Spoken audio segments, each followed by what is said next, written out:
welcome to this year's State of the Walhalla address.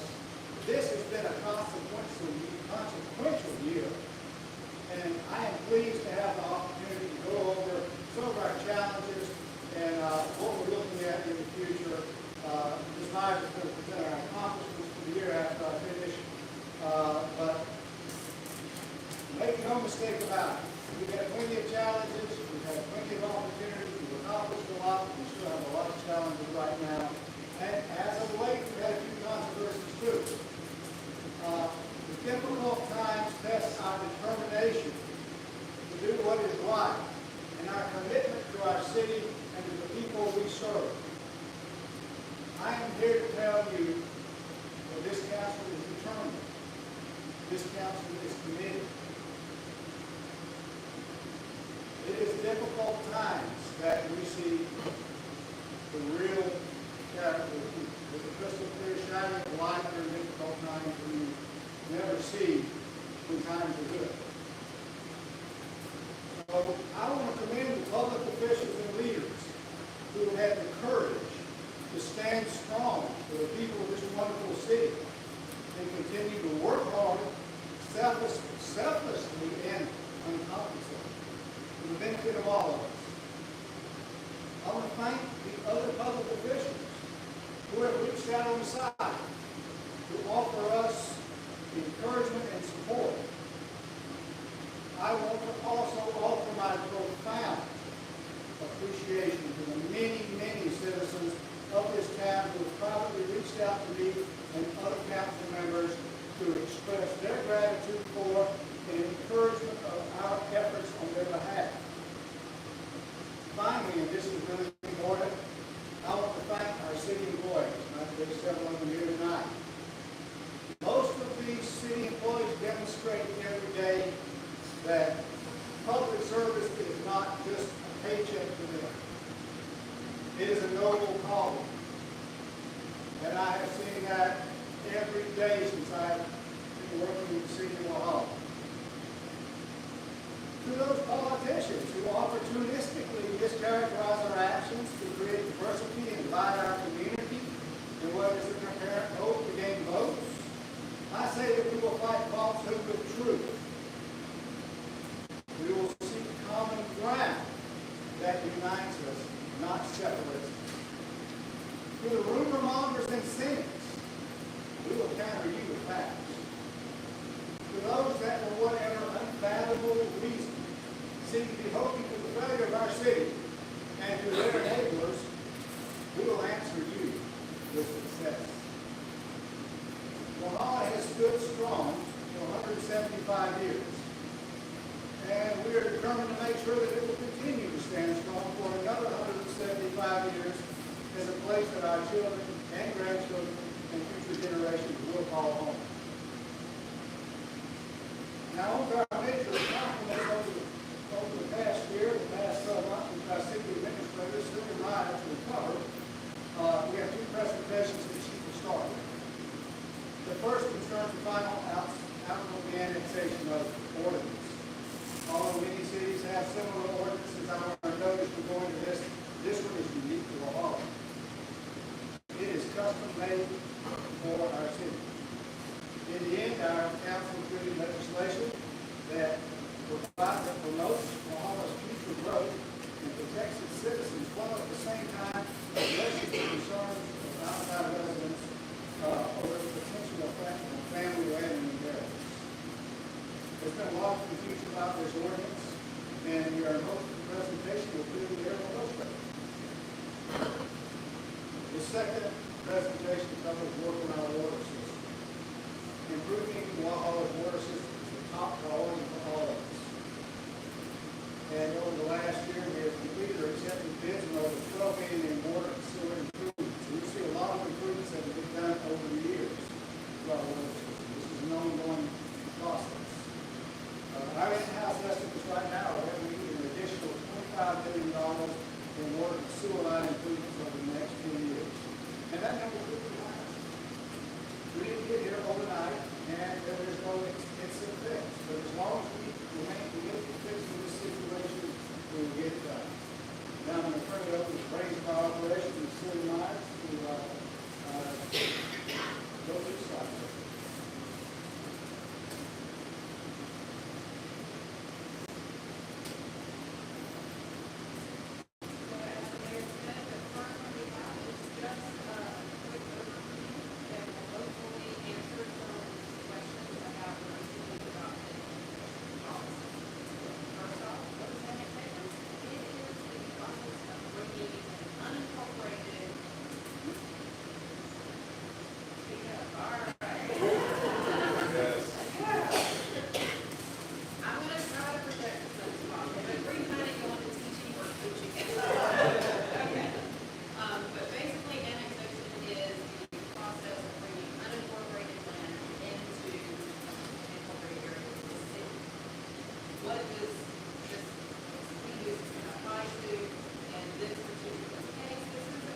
hosted the first Get Outdoors Day this year, back a couple of weeks ago, and we were able to undertake a collaboration with the Clemson University PRT division with some students, and they were able to come in and work with our staff, giving them real life experience, giving us creative ideas from these students, and just highlight that we have representation here. And we thank you so much for making those connections for us and being able to get going. With our public works, with our sanitation, with our streets and facilities, there were grants that were sought and received. We were able to produce a recycling and sanitation video.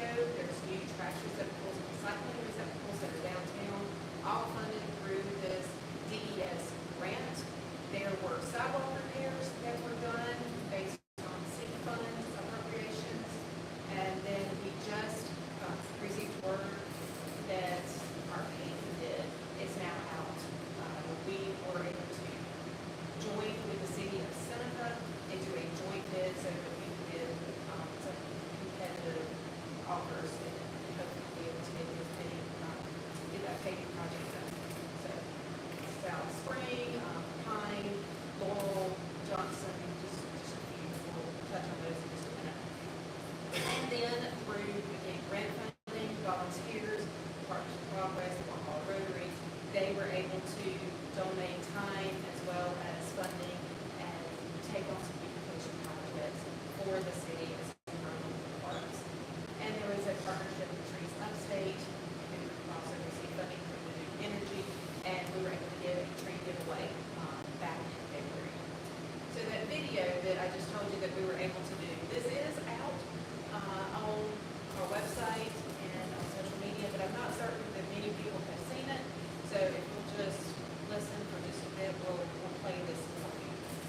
Here at Walhalla, our goals are to provide because as well as it, It worked fine, the market I did it a second ago. we all do our part. Please, up the night, we pick the day. First department, Mark, quality service in town. Students and businesses and the public about recycling. To ensure we all do our cards need to be out. Designated pickup day. Well, you know Full handles what? are I'm going to green. challenge each and every one of y'all to go to our website, go to the sanitation page, and watch that video. Okay, everybody gonna do that, right? Video. I would Yes? recommend it. All right. One of those things, again, we did it beforehand, and it worked just fine. So, on to our fire department. Some of our accomplishments, we were able to get a new brush truck, again, through that fleet management program, and there was the purchase of a new fire engine. Delivery is expected in the coming weeks, any day now. I think we feel like expectant parents waiting just when it arrives. There has been an increase in training. Multiple firefighters completed their EMT training, receiving Class A Sawyer. We became fully staffed with our fire department. Code enforcement officer was added. Grants were received from B-Safe for gear extractor, washer, and dryer, which sees to the safety of our firefighters, making sure their toxins are removed from their rubber gear. And they continue to host the ever-popular Room in the Bay in conjunction with our police department. Speaking of events, some of the events that we have, Independence Fest, next one's coming up in just less than a week. G-Fest, Hispanic Heritage Festival, Merchants Market, Halloween, the Christmas tree lighting, Christmas parade, Get Outdoors Day. All of these are done with goals of bringing tourism in, benefiting our small businesses, encouraging those that come specifically for these events to then say, I want to come back.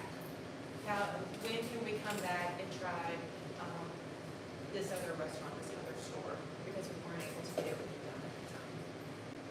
We hosted several community input meetings for the new community center. Again, groundbreaking is coming within the next month. We hosted disc golf tournaments. Chili Chili Bang Bang was a hit a few months ago. The concession stand is nearing completion. Open gym day is still going on. Thursdays through the summer. We received a grant from SCRT for advertising, and we continue to have all of our youth sports. We've got baseball, we've got volleyball and spring. Yeah, make sure you have both of those there. Soccer, volleyball, basketball, flag football, t-ball, everything we can make. If it has a ball, we have pickleball courts, if you want to go do that as well. And then again, we touched on this a little bit, touch on it again, some of our accomplishments with our water and sewer. The Highway 11 North project has been completed. The Cane Creek sewer rehab is ongoing. That West Main Broad Street project is ongoing. Rocky Knoll booster pump station and line upgrade. Meter replacement upgrade. Over 600 meters were purchased this year, installed. And then capital investments were also done. Just a few months ago, council approved the purchase of a track code specifically to help with the water plant, some of the sanitation ponds, vacuum trailer that staff had been looking for to help when there is a break along the main, to make sure that we can get that water out of the hole so we can have faster repairs, and gooseneck trailer just to help transport, and then also the addition of a 3-man crew. All of this was accomplished in this last fiscal year. So, what are we gonna do next year? Well, we've got. If anybody has epilepsy, I don't want to cause that issue. Is it still shaking? Yes, flashing. I don't know why.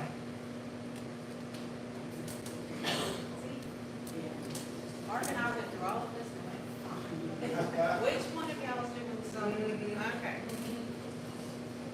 You have any technical experts? Okay. Alright. Well, we do plan on completing our police station by June of next year. Our police department is continuing to work toward their SCLEA accreditation, even looking at a dedicated traffic safety unit. We also want to anticipate the completion of our zoning chapter 330 rewrite for, I'm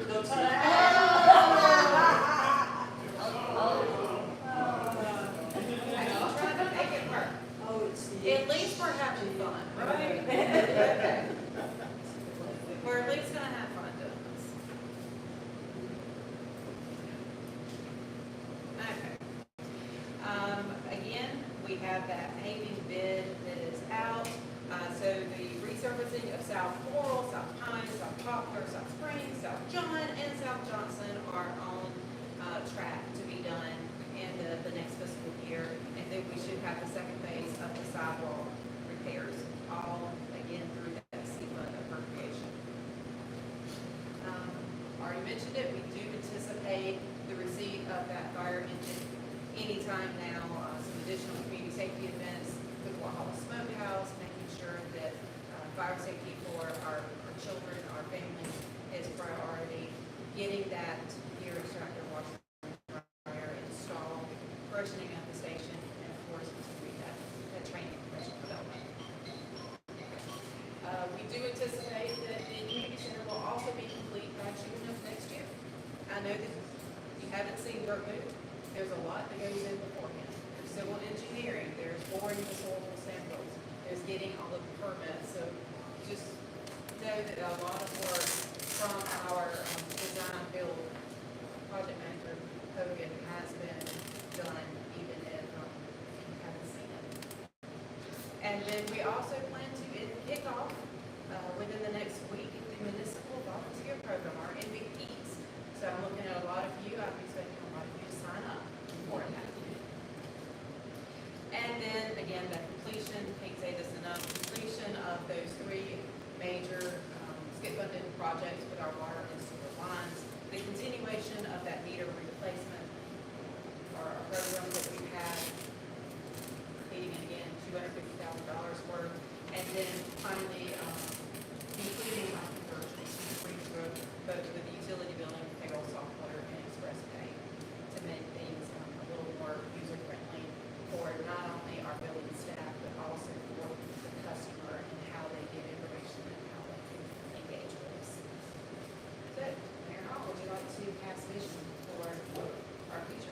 okay, we're gonna go over a couple of challenges.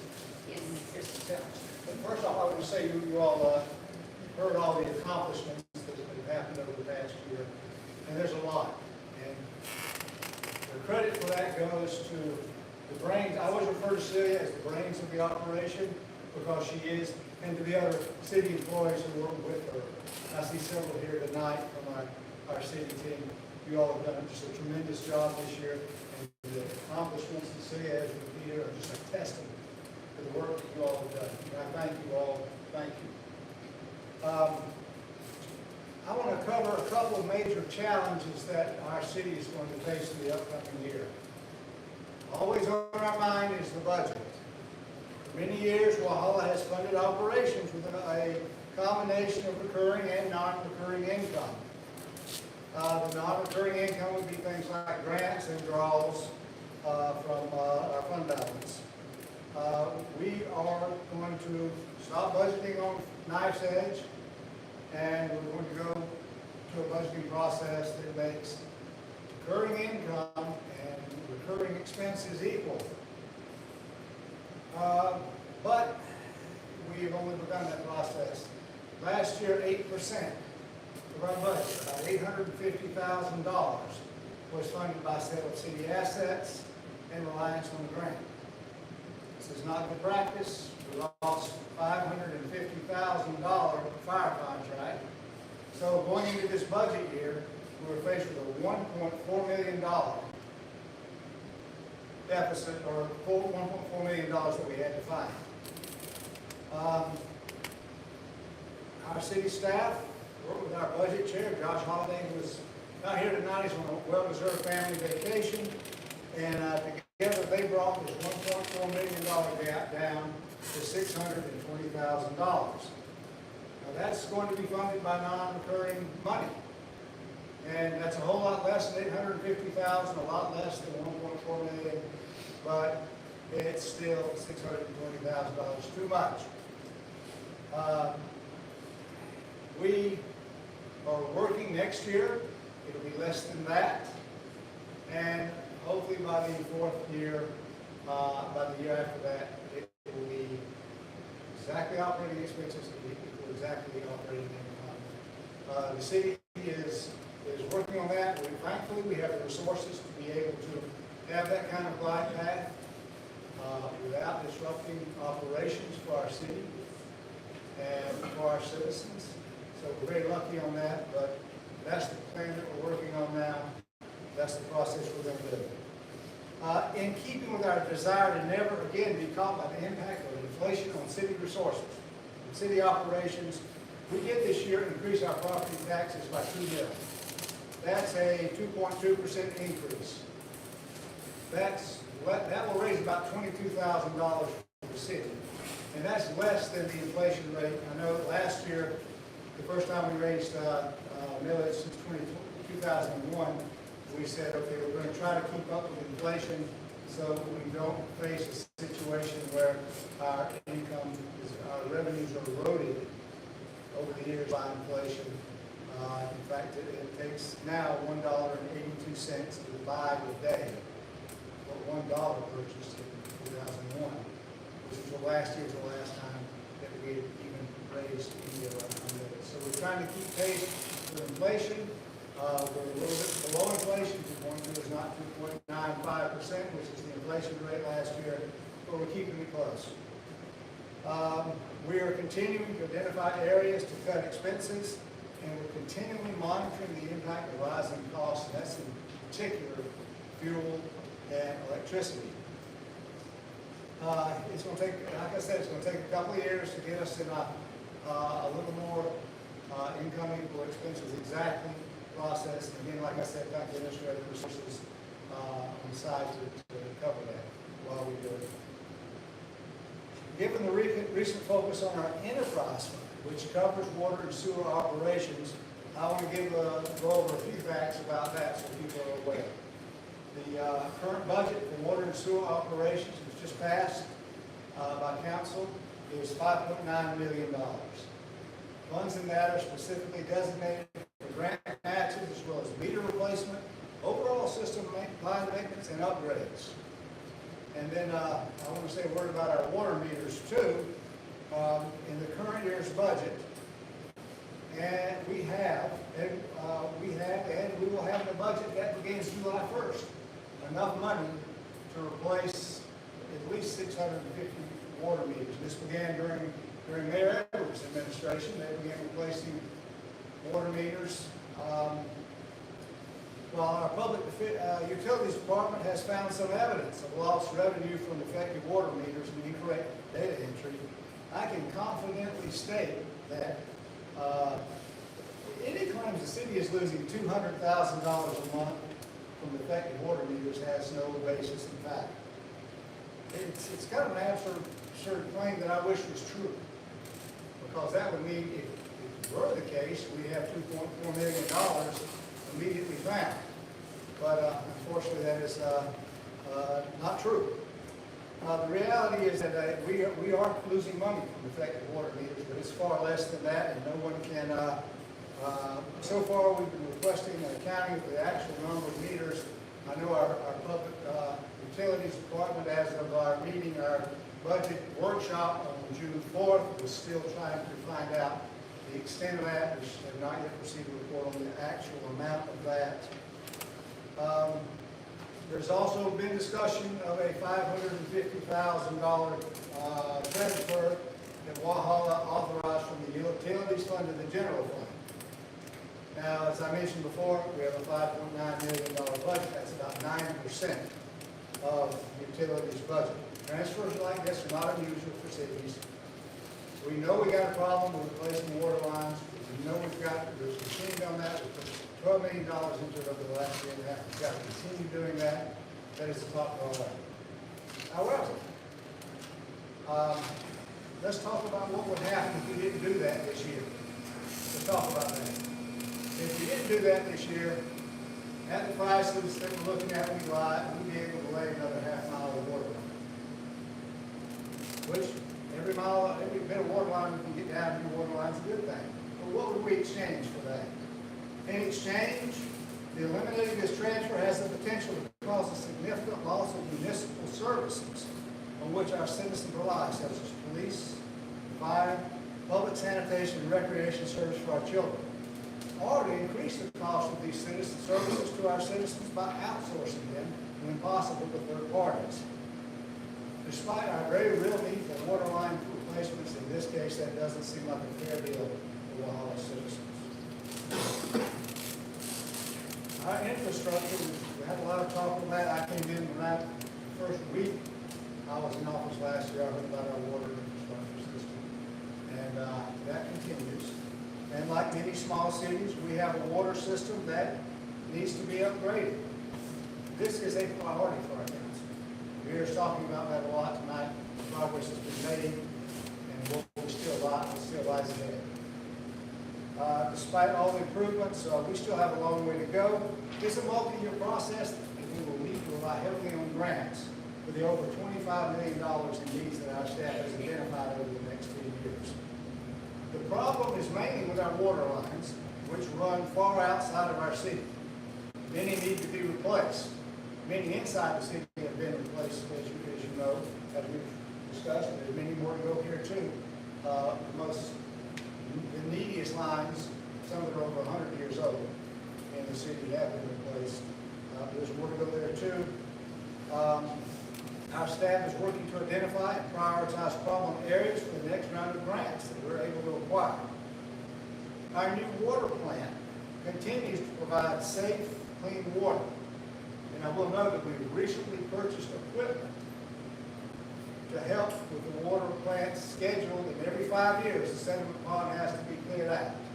That's the schedule. This is 5 years since the plant's been in action. They drain the sediment pond, and we purchased equipment that will dig that out, put it in our city dump trucks, and they'll take it over to the drying bed. So we've got equipment for that.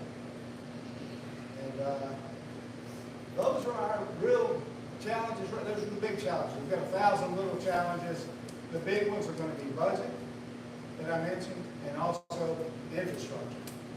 But we're making progress on both, and we're continuing to try. We're definitely not giving up on making sure these things are accomplished.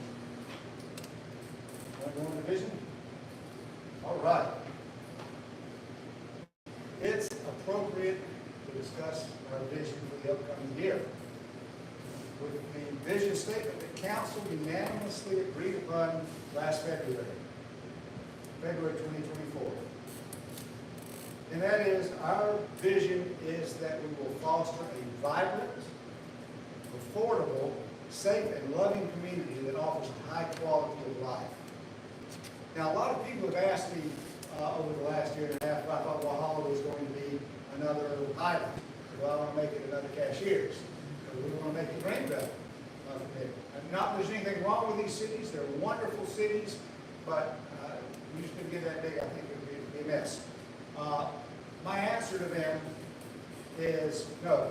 We're going to make Walhalla another Walhalla. Every one of these cities started out with a vision and became a city that someone today looks at and goes, do you want to be like that city? Well, I want us to be a city that people look at and say, hey, do you plan to be another Walhalla? Do you want to be like that city? Because we're unique. And we're going to grow the way we want to grow. And we're going to do it our way.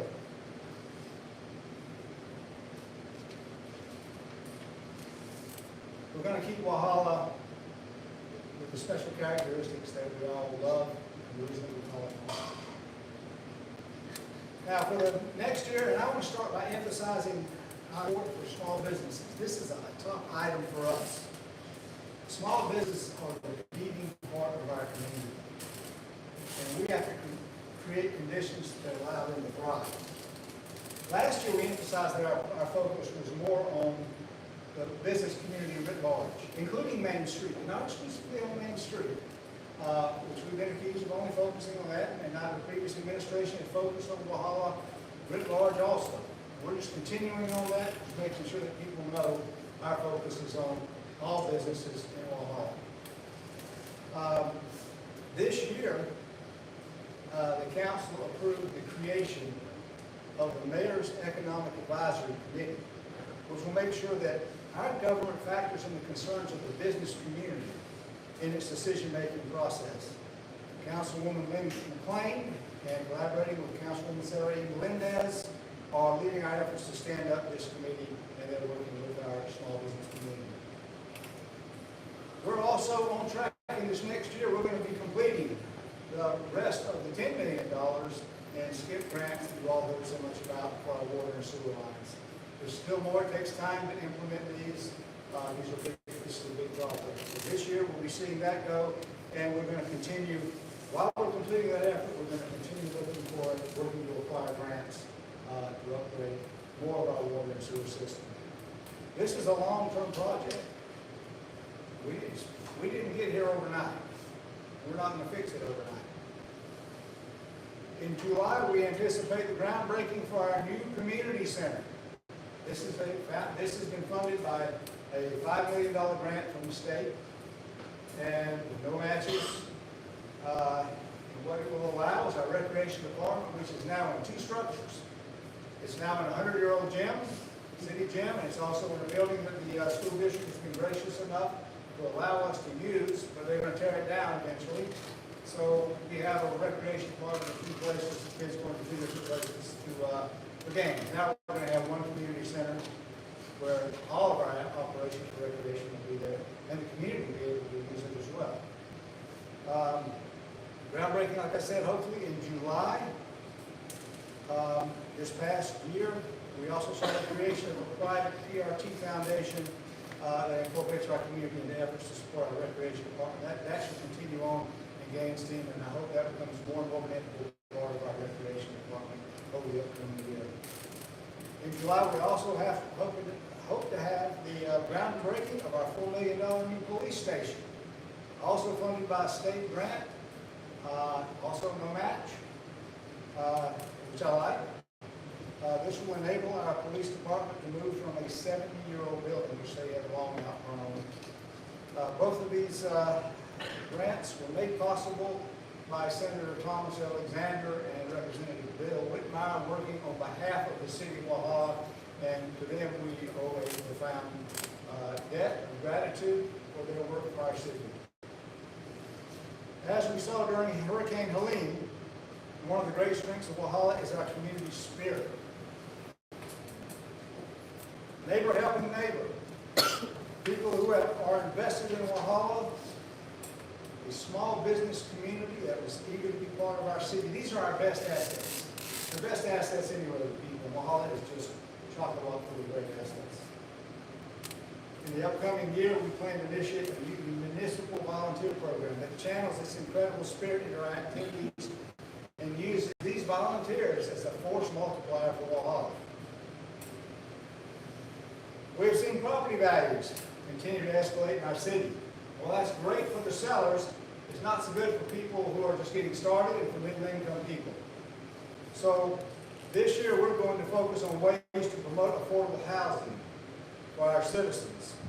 Begin making sure that all can still afford to live in our beautiful town. Our sidewalk repairs over the last year, I know a lot of you have seen those, but there's a lot more to go. They make a tremendous difference.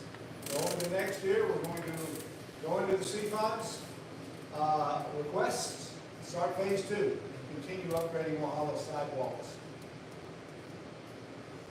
Despite all of our needs, Walhalla, this city is a tremendous place to live. This city is a tremendous place to live, and we are lucky to reside in such a blessed place. My promise to you, my promise to every one of you is that over the next year, we will keep this town moving forward. And we're going to make sure it remains the city that we love. Our efforts are not just, these efforts that we're making right now, they're not just for ourselves. They're for the future. They're for future generations, they're for our kids, our grandkids, so that they will look back and say, well, Walhalla's not just a great place to be from, it's a great place to be. Thank you all very much, and I will turn this over to Ms. Myers to conclude.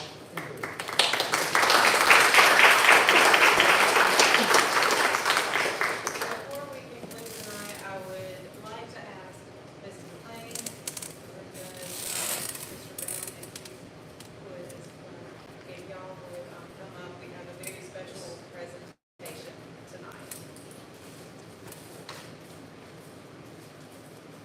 I don't know about you guys, but I feel hopeful.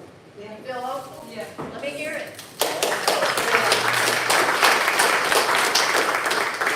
I couldn't be more proud, and it gives me chill bumps to be a member of the City Council for Walhalla.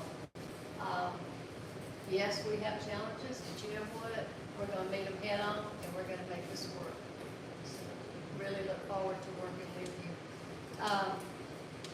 We're extremely excited to present the very first John A. Wagner Community Service Award. Mr. Wagner was a German native who led the German settlers and founded Walhalla. How many of you knew that? Yeah? You better have it if you didn't. He was our first mayor. Mr. Wagner meticulously laid out our city and proclaimed its future greatness. Even today, we honor this German heritage through events and in our historical museum features. The Wagner Award honors individuals or groups whose activities during the past year have directly contributed to the civic advancement of Walhalla and its citizens. This award recognizes outstanding contributions to the community, as Mr. Wagner would have been so pleased to see. Before we make the award, I would like to share with you the nominees. Sherry Hickman. Is she here? I don't have a glasses. Sherry established a nonprofit organization, Doolin Dalton, Look Twice, Save a Life. How many of you have seen those signs up around? Yeah. This organization was founded to support motorcycle safety and awareness on the open road. Community service includes Christmas toy drives, blood drives, Parkinson's disease research, and many other very community-minded efforts. Sherry also worked to pass legislation for Look Twice, Save a Life signs, magnets, and other recognizable pieces. In addition, Sherry facilitates multiple events to support individuals struggling during the grieving process. Our next nominee was Stump House Tap Room. This local restaurant is a popular gathering place for friends and family to enjoy food, music, and conversation in a relaxed atmosphere. Out back of the restaurant is a wonderful patio that is children and pet friendly with lots of opportunities for mingling. The next nominee was Nicole Torres. When you think of Stump House Tap Room, Nicole always comes to mind. She is the queen of this great restaurant and always makes sure her customers are treated like family. Locals know that bringing guests to Stump House Tap Room will ensure that Nicole's heartfelt welcome will bring them back again and again. Walhalla Partners for Progress. Every block in Walhalla has been touched by this group of dedicated and esteemed volunteers. This nonprofit organization, created in April of 2016, has funded multiple projects to improve and enhance the beauty of Walhalla. I just can't imagine that Mr. Wagner would be so pleased with that. Partners has also been involved and funded renovation projects such as the Earl House, St. John's Meeting House, Chicopee Ballpark, the Palmetto Trail, Stump House Tunnel Park, and was instrumental in reopening the city pool and park area. Everywhere you turn, Partners for Progress handprints are there. So many other programs and projects have been funded and initiated under the guise of Partners for Progress. Can you see what a difficult task it was for the review committee to make a decision? I would like to present your application review committee members and thank them for their service. Anna Davison, is Anna? She said she's going to be here. Melissa McCoy is not here. She's getting ready for a new grandbaby. Robert Kelly. Robert, you here? Well, they just boycotted him. And David Lyle. I know he's here. There he is. Thank y'all so much for your service and the hard work you did on the applications. Thank you for your service to this community, and we look forward to working with all of you in the future. At this time, I would like to ask Neil Brown if he would join us up here at the front. Neil is here on behalf of 3rd District Congresswoman Sherry Biggs, who was unable to make it back to South Carolina tonight. Thank you, Neil, for being with us. Without further ado, the winner of the 2025 inaugural, so it's the first, John A. Wagner Award is Partners for Progress.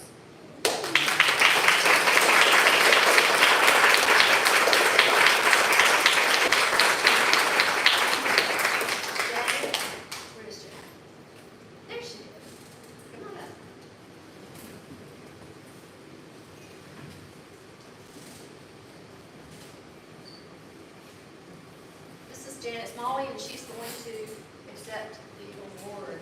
Hi. On behalf of Congresswoman Sherry Biggs, she wanted me to send her regrets that she couldn't be here. This has been on her schedule for quite a while, but Washington has a different schedule. And she was held over today and not on the flight to be here. I'm her law enforcement coordinator, and she called last night and wanted to be sure that I could come and present this to you. And on behalf of Congresswoman Biggs, thank you and congratulations on being the winner of the first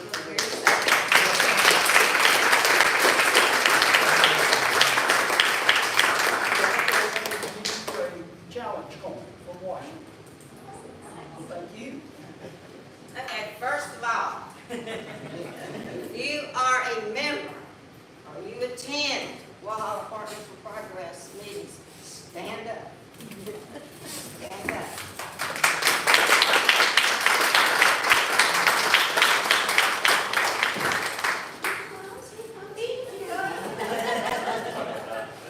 Because this is not a me, it's a we. That's what partnership is. And this organization was formed with about 7 people who had an idea that maybe a collective that was private, business, civic, anybody who wanted to work to make things better. What's needed, what can we do? And the person who was the visionary for that is a visionary still, and is just someone I give tremendous credit to, and that is Neil Workman. He worked with 10 at the top on a big scale. He worked with the partners here. He did a lot of projects. We would not have finished the Earl House without Trail. We would not have finished the meeting house without Trail.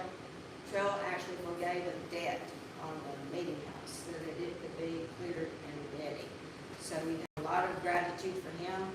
Walhalla High School students contributed to the Earl House. Walhalla High School students did the first photographic study of all the businesses on Main Street. And that was a long time ago. Those children chipped in and did that.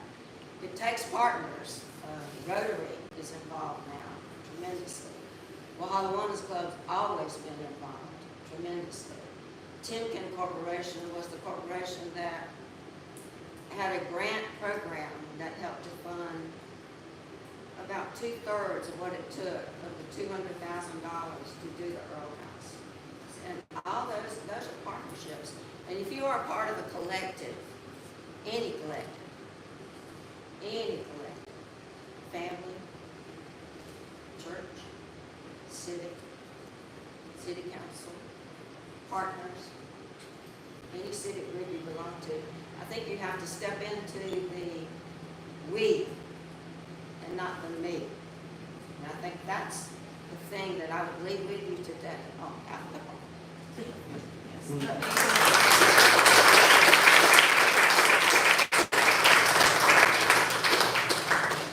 Before we leave today, I wanted to thank Sandy Thompson over here and Kathy Addis for the refreshments. So thank you ladies very much. Appreciate it. Thank you all so much for coming. Wasn't sure exactly how.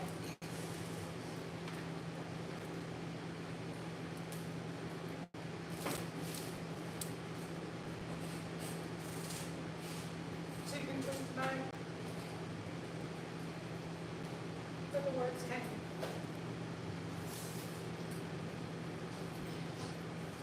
Last night I got to hear a pastor challenge thousands of teenagers to go back to their communities, to make a difference, and to live a life that demands an explanation. And so that's what I'm doing tonight. I'm unashamedly stealing his words of what he shared last night. I told my staff last December that I saw each and every one of them as a leader, as a role model. And I challenged them to be lights in the city. So now I'm telling you, each one of you here is a role model. Someone is looking at you to see how you speak, how you act, and how you serve. That doesn't mean joining council. It might. It might mean joining the planning commission. It might mean joining partners. It might mean serving at your church, serving at your local school. It might be just checking on your neighbor and seeing how they're doing. It may be as simple as holding a door open for someone or giving somebody a smile that looks like they just have a hard day. Each one of those actions is going to multiply. So, everyone who is here, and you can hear my voice, I am challenging you to be light bearers. I'm challenging you to be full of grace. I'm challenging you to build bridges.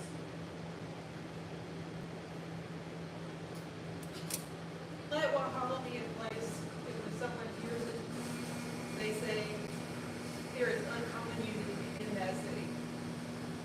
There is a light in that city. And they want to be a part of it. So, go forward and be the change. Thank you so much for coming.